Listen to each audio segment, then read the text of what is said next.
예수님이 부활하시고 제일 먼저 어디 가셨어요?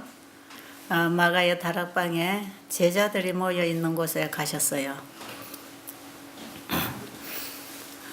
거기 가서 예수님이 첫 마디로 맨 먼저 하신 말씀 뭔지 아세요? 너희에게 평강이 있을지어다. 이 말씀이 참 중요한 것 같아요. 저는 옛날에 이 말씀을 그냥 책에서만 읽었는데 우리 마음에 평안이 왜 그리 소중할까? 여러분 마음에 평안이 소중합니까? 마음에 평안이 있기를 원합니까? 네. 마음이 평안하면 만사가 평안하겠죠. 만사가 불편한 것은 내 마음에 평안이 없어 그렇거든요. 그렇던가요? 제가 제 경험을 비춰볼 때 그렇습니다. 그래서 저도 내 마음에 평안이 있기를 많이 기도해요. 하나님, 제 마음에 평안을 주세요. 지금 제 마음이 평안하지 않습니다. 왜 그렇습니까? 그 질문에 대한 답은 제가 알아요. 네 마음을 평안하게 하지 못하는 것은 네 안에 아직 뭔가 죄가 있어서 그렇다. 그게 이기심이든지 질투심이든지 미워함이든지 못마땅함이라든지 뭔가 좀 상대방에게 상처를 한번 줘버려야 속이 시원하겠는데 그걸 못하고 있다든지 뭔가 내 마음에 평안이 없는 것은 사랑이 없다는 증거구나. 사랑 반대는 죄입니다. 죄. 그렇죠? 사랑이 있는 곳에 평안이 있겠죠. 그런데 예수님께서 너희에게 평강이 있을지어다 할 때 그 제자들의 마음은 어떠했습니까? 참 불안했습니다. 굉장히 불안했어요. 사랑하는 선생님도 이제 돌아가셨고 십자가에 달려서 처참하게 처형당하시고 그리고 이제 예수 따라다니던 패거리들 잡아 죽이려고 지금 날성검으로 달라들고 찾고 다니고 무서워서 그 다락방에 숨어서 문을 잠그고 그들이 아마 예수님이 가시면서 내가 3일 만에 가시면서가 아니라 평상시에 3일 만에 부활하고 또 우리에게 성령을 보내주시겠다는 이런 약속들이 있었지만 그걸 확고하게 아마 붙들지는 못했을 거예요. 그러니까 긴가민가 한쪽으로는 믿고 싶고 한쪽으로는 불안하고 아마 그 예수님은 처참하게 그냥 십자가에 당하셨잖아요. 제자들이 참 불안했을 겁니다. 아마 제자들이 이때만큼 불안한 때가 없었을 것입니다. 그때 예수님이 잠겨있는 문으로 들어오셨습니다. 부활하신 예수님은 그런 분으로 부활하셨습니다. 우리가 부활해도 그런 몸으로 부활할 것입니다. 예수님 들어오셔서 그 불안해하는 제자들에게 너희에게 평강이 있을지어다. 그리고 부활하신 예수님을 만난 제자들은 평강이 있었습니까? 평안이 있었나요? 부활하신 예수님을 만난 사람들은 평안이 왔어요. 그 평안을 누가 줬습니까? 예수님 그분이 평안을 주신다는 거죠. 내가 너희에게 평안을 주겠다는 것입니다. 세상이 주는 평안과 같지 않은 하늘의 평안을 내가 너희에게 주겠노라. 그런데 평안이 누구에게 있는 거죠? 예수님 그분이 평안이었습니다. 우리의 마음에 평안이 없다면 내 안에 예수님이 안 계신 거죠. 그렇습니까? 예수님이 너희에게 평안이 있을지어다 한 그 평안이 예수님이 성천하신 이후에 성령을 통해서 우리 안에 평안으로 임하시겠다는 겁니다. 사랑으로 임하시겠다는 겁니다.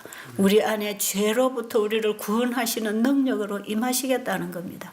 네 마음의 죄를 내가 청소해 주기 위해서 내가 네 안에 이제는 내가 네 안에 임할 것이다. 너희 안에 내가 임할 것이다. 너희가 내 안에 내 말이 너희 안에 있으면 뭐든지 이루어질 것이다. 그 예수님은 진리의 성령으로 진리로 말씀으로 우리 안에 임하실 것입니다. 너희가 내 안에 거하고 내 말이 너희 안에 거하면 무엇이든지 원하는 대로 구하라. 그대로 이루리라. 포도나무가 나는 포도나무요 너희는 가지니 가지가 나무에 붙어 있으면 저절로 과실을 맺는 것 같이 너희가 내 안에 거하고 내 말이 너희 안에 거하며 너희 삶 속에 성령의 열매가 저절로 맺힐 것이다.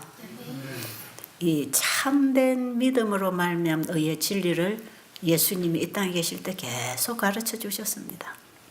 성경 전체의 주제는 우리 인간이 예수 그리스도를 믿음으로 말미암아 의롭게 된다는 복음입니다. 성경 전체는 예수 그리스도가 창조주이면서 우리를 구원하러 오신 구속주라는 사실을 가르치고 있고요. 그리고 우리 죄인, 우리 피조물들은 오직 그분을 믿음으로서만 영생할 수 있다고 하는 것, 영원히 살 수 있다고 하는 그 진리를 말하고 있고요. 그리고 그 진리를 예수님이 오셔서 계속 그걸 가르쳐 주신 게 포도나무 비유에서 정확하게 그걸 가르쳐 주십니다. 다른 부분도 다 그 설명을 하고 계시지만 포도나무 비유에서 나무와 가지와의 관계를 통해서 예수님과 우리의 관계를 설명해 주고 있지요. 그런데 그 관계가 어떻게 이루어지는가? 지금 우리는 그 관계가 끊어진 것이 죄고 죽음이라고 지금 배우고 있습니다. 그죠? 죄는 하나님과의 생명적인 관계가 끊어진 것인데 그것은 하나님의 생명의 말씀에서 빗나간 것, 그 말씀을 불순종함으로 그분의 생명과 분리된 것, 그 자체는 죽음이죠. 왜? 나무가지가 나무에서 잘라져 나오면 스스로 말라 죽는 것처럼 하나님과 우리의 관계는 영원하도록 창조하셨는데 바로 그분의 말씀에 순종함으로서만 영원할 수 있는 것이었습니다. 그게 법이었습니다. 그래서 하나님이 세우신 법은 바로 그게 영생입니다. 영생.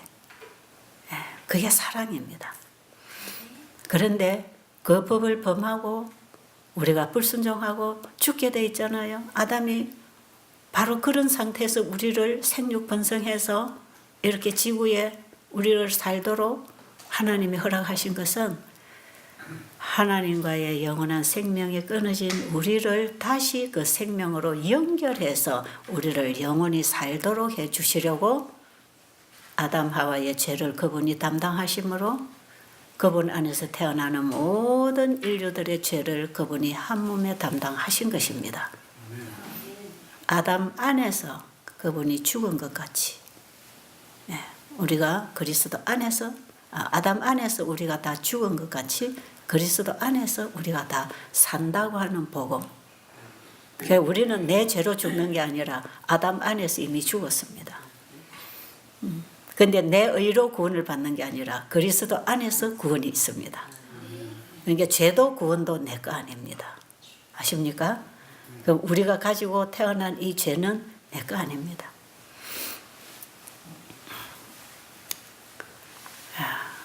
우리 어떤 한 자매가 저한테 와서 어떤 괴로움을 호소했습니다. 얼마 전에 자기에게 치명적인 성격이 있다는 것입니다. 남에게 상처를 잘 주고 화가 빨리 나고 성질이 급하고 화합하지 못하고 그런 성질이 자기한테 있는데 자기는 그게 너무 괴롭다는 것이에요.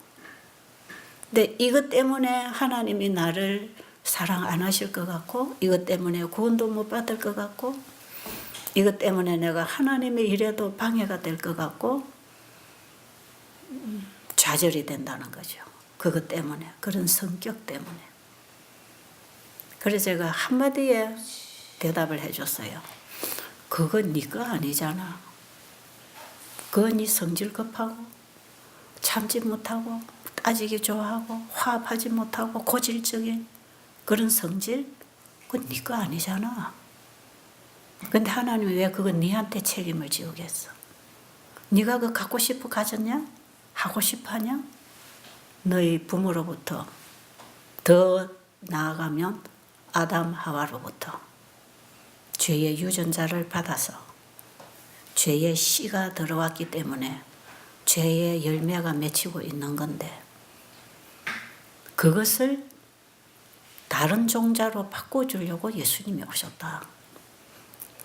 그래서 우리가 변화되지 못하고 구원받지 못하는 것은 내 타고난 성질이나 타고난 죄 때문에가 아니고 내가 그것을 가지고 정말 회개하고 이걸 버리고자 하는 그런 간절한 심령으로 예수님 앞에 나아가지 않기 때문에 그 문제를 해결 못하는 것이고 그 예수를 내 마음에 영접하는 믿음을 갖지 않기 때문에 구원을 못 받는 거다. 그래서 우리는 우리의 죄 때문에 구원을 못 받는 게 아니에요. 살인자나 간음자나 남을 해치는 이런 죄인들이 그런 죄 때문에 구원을 못 받는 게 아니고 예수를 그 죄를 해결해 주실 예수를 믿지 아니하므로 그분을 거절하므로 그분을 찾고 구하지 아니하므로 구원을 못 받는 거다. 그건 니까 아니니까 그건 예수님이 해결하시도록 예수님께 다 갖다 드리고 예수님이 주시는 그 사랑이 뭔지 용서와 죄로부터의 구원과 우리에게 주시는 평안이 뭔지 그걸 우리가 알고 배우고 그걸 붙잡으면 되는 거다. 그걸 받아야 돼. 우리는 우리가 가지고 있지 않은 전혀 다른 성질의 뭔가를 생명을 받아야 합니다. 전혀 다른 나무를 낼 수 있는 씨앗을 받아야 합니다. 우리는 다 죄의 씨를 받고 태어났잖아요. 사망의 씨. 그러니까 죄의 나무가 나올 수밖에 없지요. 그리고 죄의 나무는 죄의 열매를 맺을 수밖에 없는데 예수님의 생명을 예수님의 씨, 하나님의 사랑의 씨를 우리 마음에 다시 심어야 된다. 그러면 죄가 주관하던 내 마음은 예수님이 심어주신 그 사랑의 씨앗으로 말미암아 뿌리가 내리고 자라나기 때문에 그 죄가 소멸되고 힘을 쓰지 못해서 더 이상 죄의 종으로 사는 게 아니라 사랑의 종, 의의 종으로 살 수 있는 것이다. 이것은 우리 마음 안에서 일어나는 참된 구속의 과학입니다. 이거는 실질적으로 우리 안에서 일어날 수 있는 거기 때문에 과학 중에서도 과학이라고 하는 구속의 진리입니다. 이게. 그래서 죄로부터 구원, 믿음으로 말미암은 의 할 때는 그 의의 씨가 내 안에 심어져야 되는데 그 사랑의 씨, 의의 씨는 하나님에게서 온 씨여야 하는데 하나님 안에 있는 그 사랑의 씨가 어떻게 우리 마음에 들어오느냐? 하나님의 말씀이 씨앗이다 그러죠. 그렇죠? 하나님의 말씀이 씨앗이라.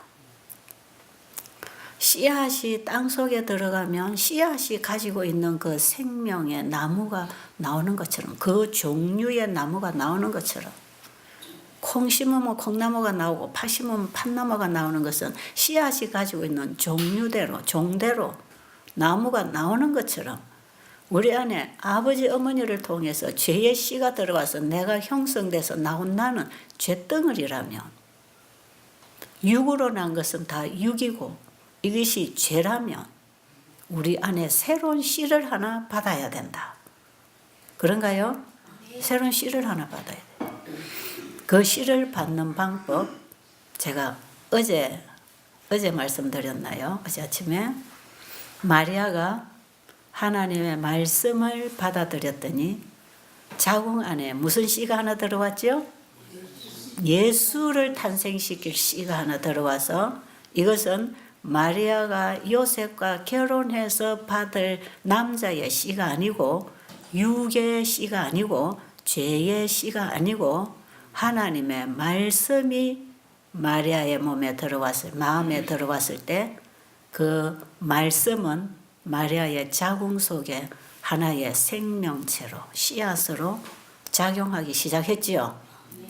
자, 이 사실을 우리가 확실히 이해하려면 창세기 1장을 이해해야 된다 그랬죠.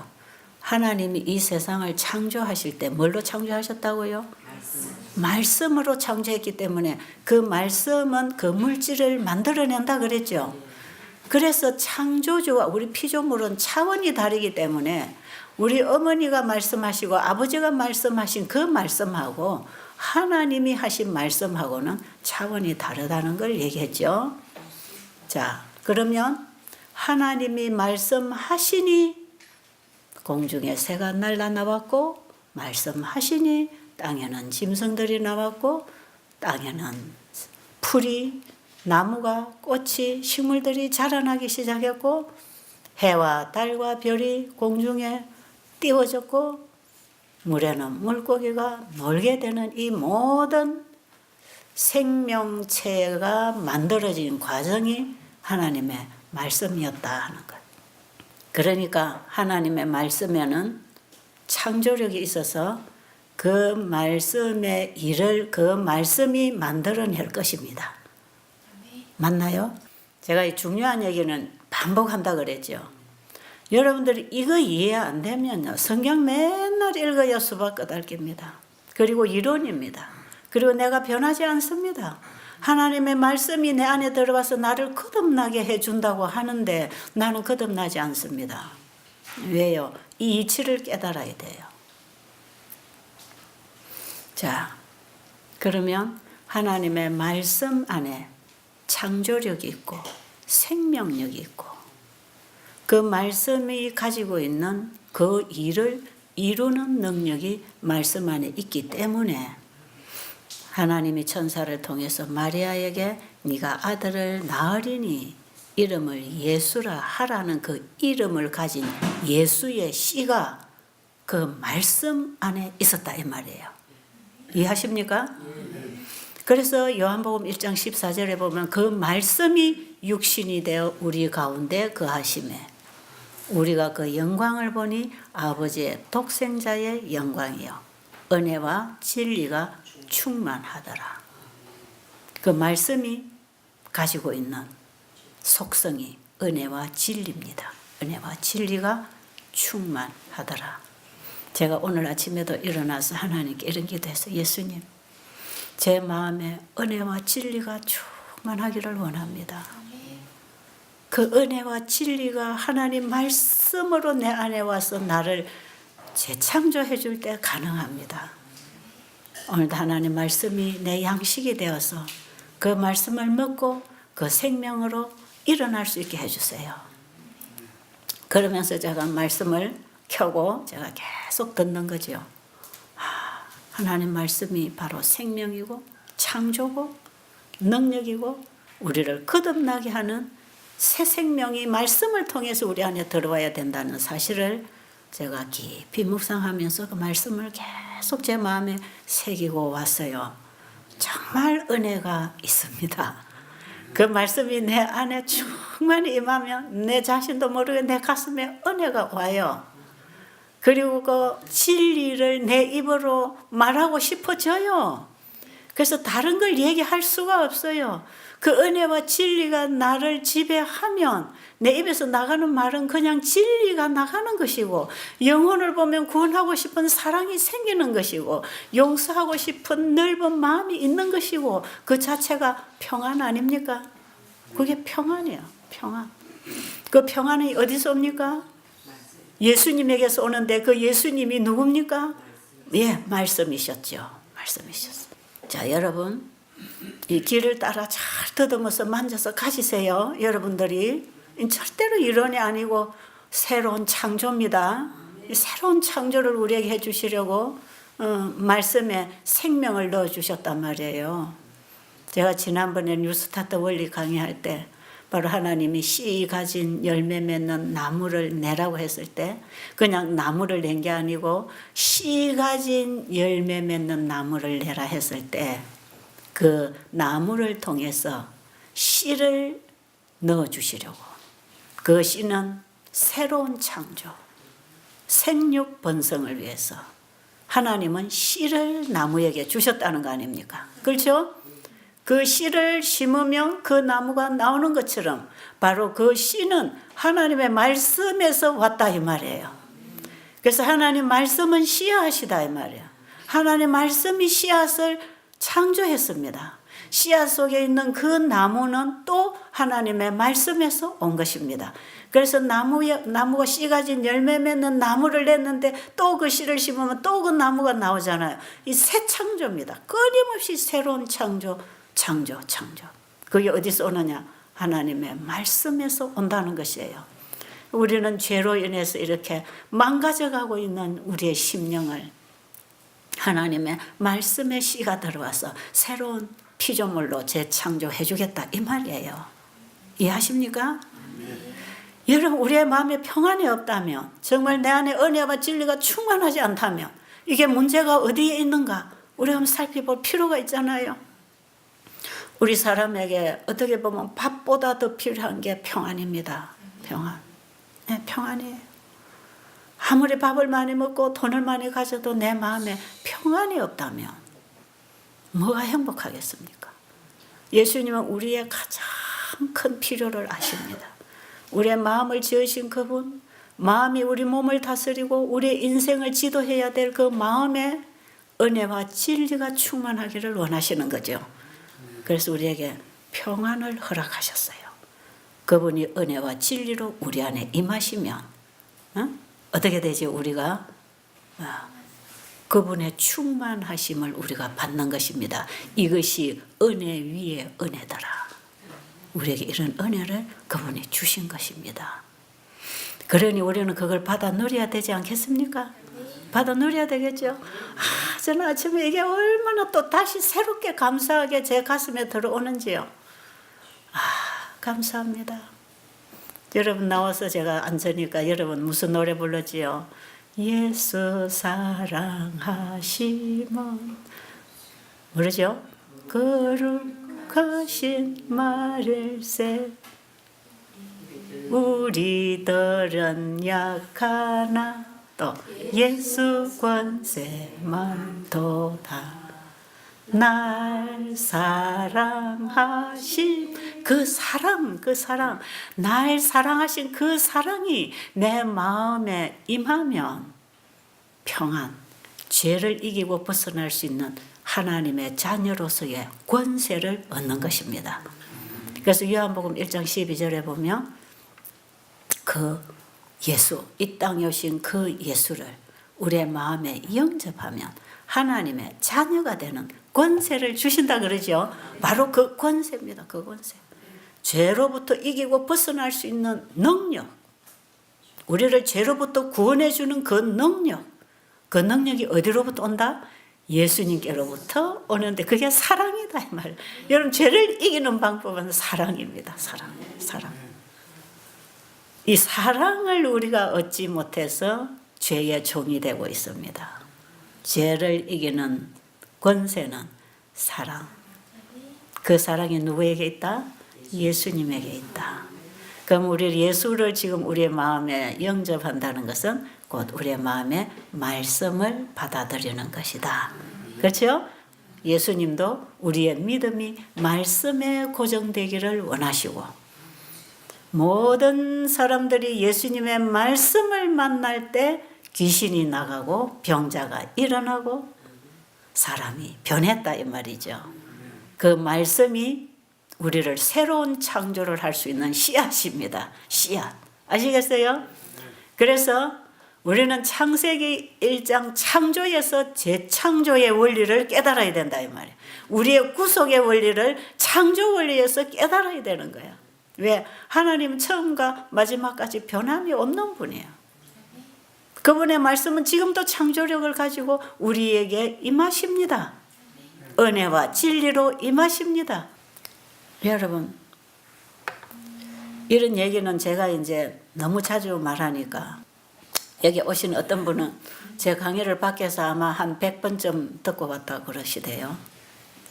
여기 와서 다시 새롭게 다시 들어서 좋다 이런데 아마 바깥에서 제 강의를 많이 듣는 분들이 대부분이 여기 오셨는데 아마 2번, 3번 계속 듣다가 오신 분들 계실 겁니다. 근데 하나님께서는 이 진리를 한 번만 가르치지 말고 반복해라. 반복. 엘렌 G 화이트도 그랬어요. 그 기별이 처음 전해진 그곳에서 또 반복해서 전파하라. 왜요? 사람들은 한 번에 잘 못 잡으니까. 제가 왜 이 같은 얘기를 계속 해야 되는가? 아마 저 유튜브로 우리 바이블 브리지로 통해서 지금 유튜브로 베델 수양원으로 지금 나가는 강의들 있잖아요. 아마 제가 뭐 세보지는 않았지만 한 1000여 개 나가 있는지 모르겠어요. 수백 개가 지금 나가 있습니다. 요즘에는 제가 방언이 다른 나라에 가서 강의를 하고 있기 때문에 또 영어로 일본어로 또 통역이 돼서 또 나가고 있는 강의들이 있어요. 그런데 주제는 똑같습니다. 재창조를 위한 복음을 전하고 있는 것입니다. 그렇죠? 여러분 다 들어보면 한마디를 그렇게 수백 번 하고 수백 가지로 나누어서 설명하고 있는 것에 불과해요. 실제로 성경이 그런 책입니다. 성경은 우리 죄인이 창조주요 구속주이신 그분을 믿음으로 받아들여서 우리가 새로운 피조물로 재창조함을 받아서 우리가 잃어버린 하늘을 유업으로 받는 길을 열어주는 것이거든. 그게 성경 전체의 본질입니다. 그걸 성경이라고 하는 이 많은 글자로 보세요. 얼마나 복잡하게 많이 이렇게 써서 이렇게 많이 알려주는 것. 그 얘기를 다 갖다 모으면 바로 그 자리에 우리를 데려다 놓기 위해서 이런 복음을 제시하고 있는 것이고, 그리고 이 성경이야말로 가장 오래된 책이랬죠. 이거는 시대에 따라 바뀌는 책이 아닙니다. 인간의 과학은 시대가 흐르면서 더 거듭 연구가 되면서 계속 바뀌어 나갑니다. 그래서 제가 미국 가서 어떤 의사분을 만난 이분은 암 전문 의사이면서 자연의학 박사예요. 제가 이분에게서 이런 얘기 들었어요. 현대의학은 15년만 배운 그것을 계속 써나가면 50%는 틀립니다. 왜? 그렇게 많이 새롭게 과학을 밝혀내고 있다는 거죠. 그런데 이 성경은 수천 년 전에 하신 그 말씀이 지금도 여전히 이게 현재 입증이 될 만큼 과학적이라면, 이는 과학 이상입니다. 창조 아닙니까? 과학이 어디서 나왔습니까? 하나님의 창조물을 연구하는 게 인간의 과학이거든. 근데 이거는 지금까지 변하지 않는다는 이게 진리다. 그래서 그분이 세미나에 오셨다가 완전히 자신은 나는 무신론자다. 자기는 과학만 믿고 자기 지식을 믿는 참 교만한 사람이었다고 고백했습니다. 그런데 열흘간의 세미나에 이분이 참석하고 바로 변하지 않는 것이 있다면 그게 진리고 우리는 그걸 잡아야 된다. 그거는 요동하지 않는 거다. 그래서 이게 성경에서 이런 말씀이 오늘날 현재 과학에서도 이런 걸 밝히고 있는데, 이거는 이미 수천 년 전에, 지금으로부터 거의 6,000년 전에 창세기 1장에 그 역사가 시작되었다 이 말이에요. 성경만큼 오래된 책이 없고, 그렇죠? 가장 오랜 역사를 알 수 있는 책이 성경이고, 가장 긴 역사를 한 줄로 이어 나오는 책이 성경책이고, 그 다음에 성경의 이 내용은 6,000년 전에 하신 그 말씀이나 지금 우리가 성경을 통해서 읽는 이 말씀이 지금 우리에게 새로운 창조를 가지고 온다 이 말이에요. 네? 그렇죠? 그러니까 이 진리 아닙니까? 진리예요. 그래서 우리는 성경으로부터 배워야 합니다. 그리고 그 창조 때 주신 그 진리인 생명의 말씀이 지금도 그 말씀이 오늘날 우리에게, 나에게, 이 시대 사는 나에게도 진리가 되고 생명이 되고 새로운 창조가 이루어진다면, 시대가 바뀌고 있지만 복음은 바뀌지 않습니다. 그렇죠? 사람도 바뀌지 않지요? 그러니까 이 하나의 믿음에 의해 기별을 전하기 위해서 이렇게 많은 성경을 1600년간이라는 기간에 걸쳐서 이 성경을 다 기록으로 완성시켜 우리에게 주셨는데, 우리가 이 성경을 또 지금도 바로 그 얘기를 전하는 게 복음을 전하는 거 아닙니까? 성경에 수많은 얘기들이 펼쳐져 있지만 결국 이 하나, 우리의 마음을 예수님께로 끌어오기 위한 복음이 있단 말이에요. 그렇죠? 그러니까 결국은 우리가 예수님께로 돌아가는 길을 더듬어 찾으면 지금 제가 얘기하는 바로 이 길입니다. 우리가 말씀을 받아들임으로 다시 재창조함을 받을 수 있는 그 길이 예수님을 통하여 우리에게 은혜의 기회를 주신 그 은혜로 우리가 다시 길을 찾게 되어 있는 것이지요. 죄는 죄를 지으면 죽어야 되는데 그분이 대신 죽으시고 우리에게 다시 진리를 주신 그게 은혜 아닙니까? 그죠? 그 은혜와 진리가 우리의 가슴에서 만나지면 우리 안에는 새로운 피조물로 재창조함을 받는단 말이에요. 왜? 그 말씀이 창조를 했듯이 그 말씀이 우리 속에 들어오면 우리 안에 새 마음으로 창조해 줄 거 아니겠어요? 그래서 결국은 제가 시간마다 똑같은 얘기를 또 반복하고 또 좀 더 보태서 하고 또 저쪽 면으로 짚어서 또 하고 하지만 결국은 이 하나의 복음, 오직 우리 죄인은 예수 그리스도를 믿음으로 말미암아 의롭게 되고 살아가고 영원히 영생 얻을 수 있는데, 그 말씀이 육신으로 오신 예수님이 말씀이 육신으로 사신 것처럼 우리 육신이 말씀을 받아들이면, 우리의 마음에 하나님 말씀이 들어오면 우리도 그 말씀이 육신으로 사라지는 것입니다. 왜냐? 말씀이 우리의 마음을 다스리면 우리의 행동과 생각과 말은 그 지배를 받기 때문에, 그래서 우리 자신을 주님께 드리면 의의 병기로 사용이 되는 것입니다.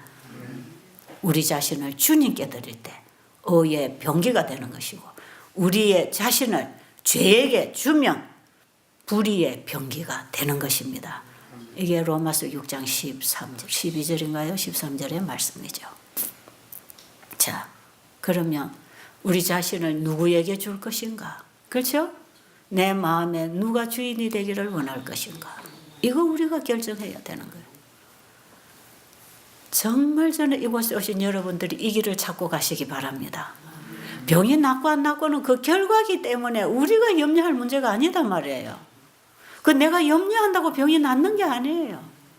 내 몸이 살아날 수 있는 어떤 생명과 연결고리가 걸리면, 나무 가지가 나무에 연결만 되면 저절로 과실을 맺는 것처럼 우리의 마음이 하나님의 말씀과 연결되면 우리 몸은 저절로 사는 것입니다. 그래서 복음과 건강은 하나입니다. 하나. 제가 이 복음을 지금 30년을 전하고 있으니까요. 제가 전하면서 더 깨달아지고 더 밝아져서 더 확실해진 것뿐이지, 처음부터 제가 이 복음을 깨닫고 제 인생이 바뀐 거거든요. 그래서 아마 한 30년쯤 전에 제 강의를, 그때는 테이프 작업을 해서 사람들이 많이 뿌렸는데, 그때에 그 테이프에 붙어 나가는 제목이 있습니다.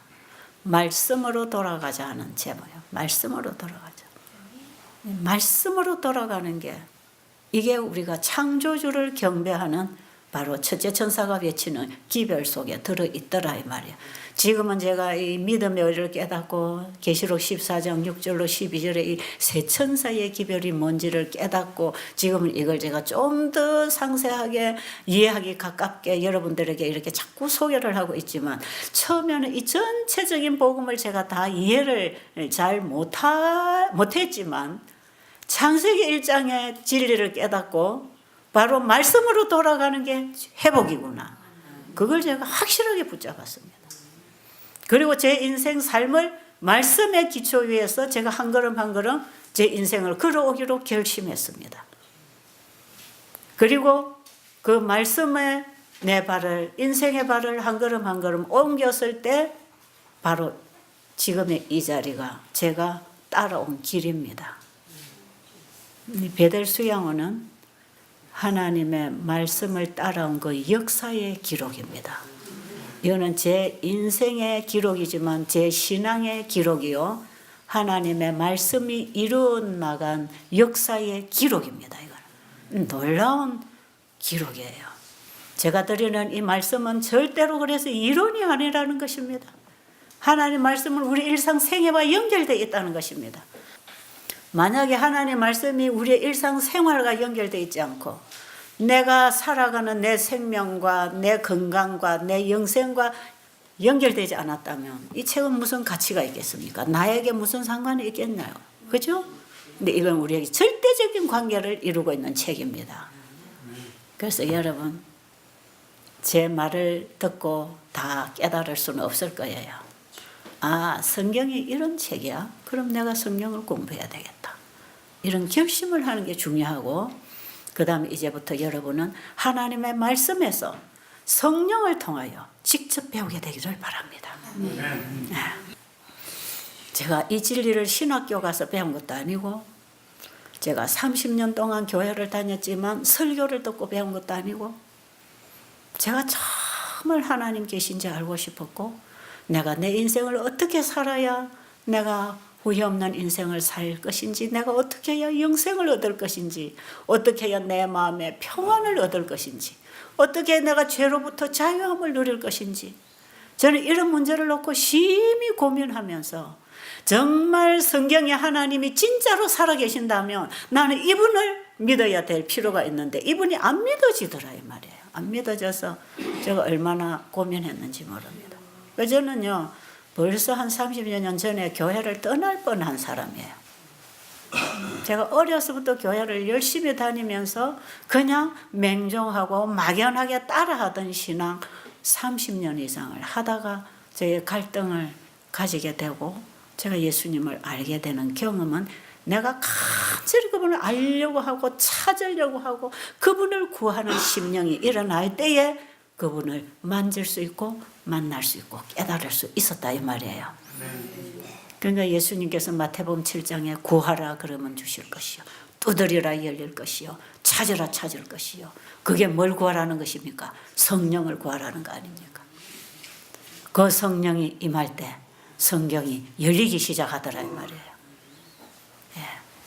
진리의 영으로 예수님은 우리에게 다시 임하십니다.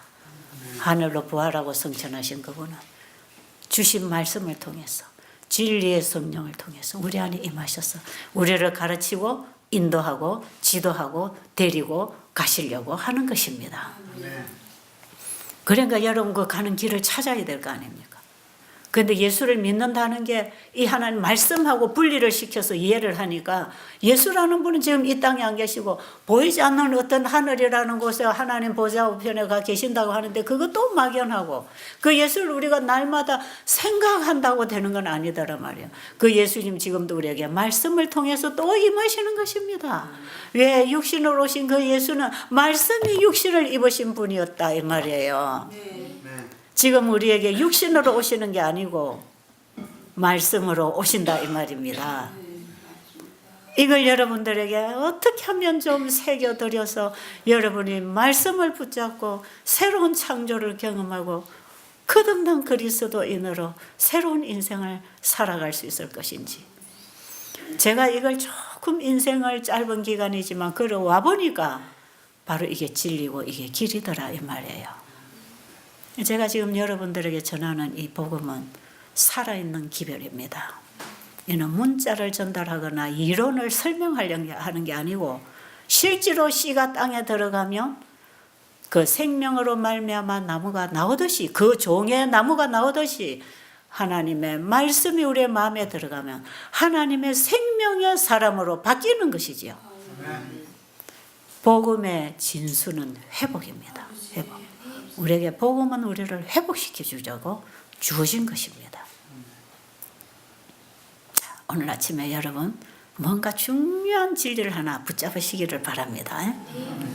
그래서 여러분 정말 여러분의 한평생 살아가는 동안에 오늘 이 시간이 여러분의 인생을 바꾸는 그런 시간이 되시기를 정말 간절히 바랍니다.